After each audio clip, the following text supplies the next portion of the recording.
अस्सलाम वालेकुम स्टूडेंट, कैसे हैं आप सब। आज का जो हमारा टॉपिक है वो है स्पाइनल कॉर्ड ग्रॉस एनाटमी। इस वीडियो के अंदर मैं आपको जो स्पाइनल कॉर्ड की एनाटमी जो है वो एक्सप्लेन करूंगी। नेक्स्ट वीडियो के अंदर हम इसके स्ट्रक्चर को देखेंगे, ठीक है। अच्छा जी, अब स्पाइनल कॉर्ड की इनकेस आपको ग्रॉस एनाटमी से रिलेटेड कोई भी एमसीक्यू आता है तो आपको इसका जस्ट शेप का पता होना चाहिए कि इसकी शेप क्या है, कहाँ से अराइज करता है, कहाँ पर टर्मिनेट करता है। ये मोस्ट इंपॉर्टेंट एमसीक्यू भी है आपका यूएचएस का, ठीक है।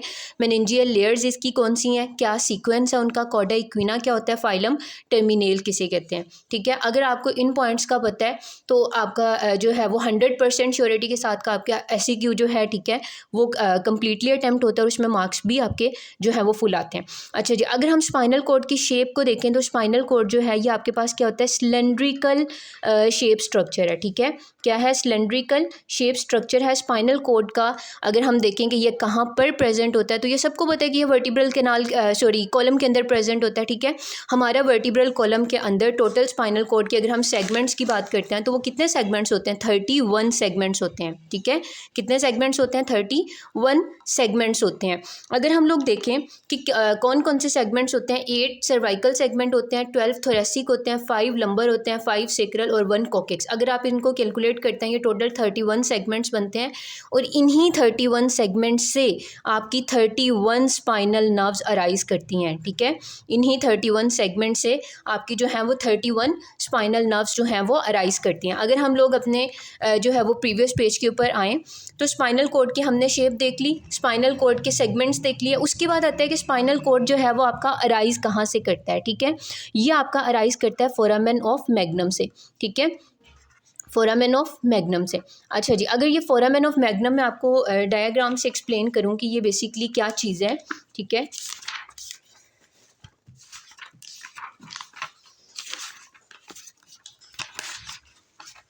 अच्छा जी, अब यहाँ पर देखें हम लोग तो फोरामेन ऑफ मैग्नम ये आपका स्कल है, ठीक है। ये आपका स्कल का क्या है, इंफीरियर व्यू है, ठीक है।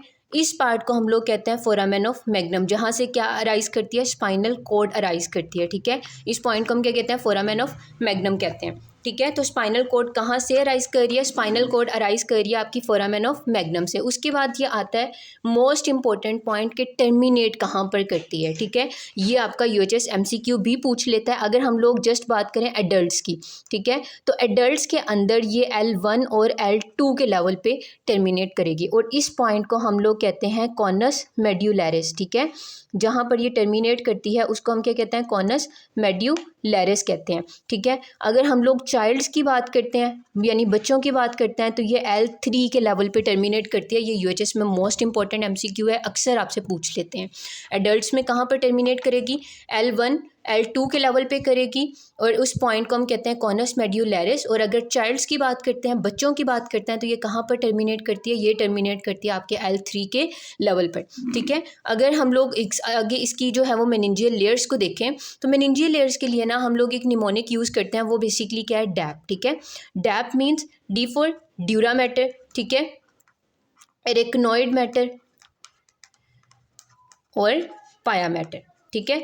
सबसे पहले आपका क्या आता है, ड्यूरा मैटर आएगा, ठीक है, फिर एरेक्नोइड मैटर आएगा और लास्ट वन आर दी पाया मैटर। अगर हम लोग स्पाइनल कॉर्ड को यहाँ से इसके जो है वो डायग्राम से देखें तो सबसे पहले आपके पास क्या आती है, इसकी ड्यूरा मैटर, ठीक है, फिर एरेक्नोइड मैटर और लास्ट वन आर दी पाया मैटर। इस तरह स्पाइनल कॉर्ड की ना लेयर्स होती हैं, ठीक है। इन लेयर्स को हम लोग क्या कहते हैं, मेनिंजियल लेयर्स कहते हैं, ठीक है। उसके बाद आता है कि स्पाइनल कॉर्ड जो है, ठीक है, यहाँ पर एक उन्होंने जो है वो स्नेल्स के अंदर एक वर्ड यूज़ किया हुआ है, कॉर्डा इक्विना। कॉर्डा इक्विना क्या होता है, कॉर्डा इक्विना अगर हम लोग देखें तो ये आपके पास क्या है, ये लंबर एरिया, ठीक है, L2 सेगमेंट से नीचे, बिलो L2 से नीचे आपके पास क्या होता है, कुछ नर्व्स के बंडल्स प्रेजेंट होते हैं। अब वो नर्व अगर हम लोग देखें तो देखो टोटल कितनी नर्व्स हैं लंबर की, 5 नर्व्स हैं।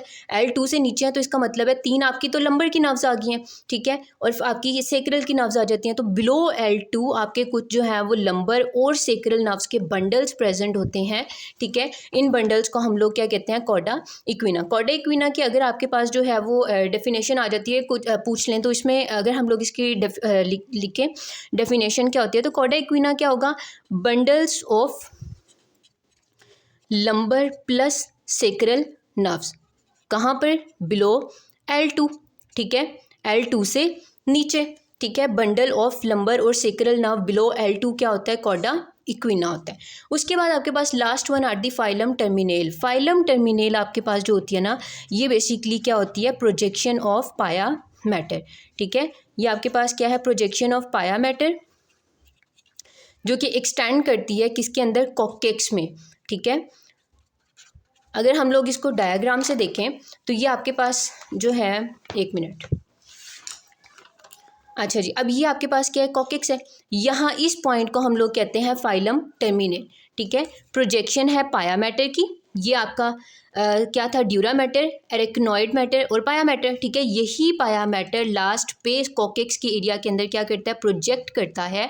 इसको हम क्या कहते हैं, सॉरी, एक्सटेंड करता है, इसको हम क्या कहते हैं, फाइलम टर्मिनेल कहते हैं। ठीक है, ये आपके पास जो था स्पाइनल कॉर्ड के मोस्ट इंपॉर्टेंट पॉइंट्स थे, जो कि मैंने स्नेल्स न्यूरो एनाटमी से जो है ये पॉइंट्स उठाए हैं। ठीक है, इसके अलावा जो आपका न्यूरो एनाटमी में इस टॉपिक में जो चीज़ें भी लिखी हैं वो इंपॉर्टेंट नहीं है, आपको जस्ट ये चीज़ें पता होनी चाहिए। ठीक है, कि इसकी शेप क्या है, ये कहाँ से अराइज करता है, टर्मिनेट कहाँ पर करता है। ठीक है, चाइल्ड्स के अंदर ये कहाँ पर टर्मिनेट करता है, मैं फिर से बता रही हूँ, मोस्ट इंपॉर्टेंट MCQ है। मेनिंजियल लेयर्स इसकी कौन कौन सी हैं, ठीक है, उसको आपको इसी निमोनिक के थ्रू याद करना पड़ेगा, क्योंकि हमने ये सीक्वेंस में करनी होती है। ठीक है, उसके बाद कॉर्डा इक्विना क्या होता है, फाइलम टर्मिनेल क्या होती है।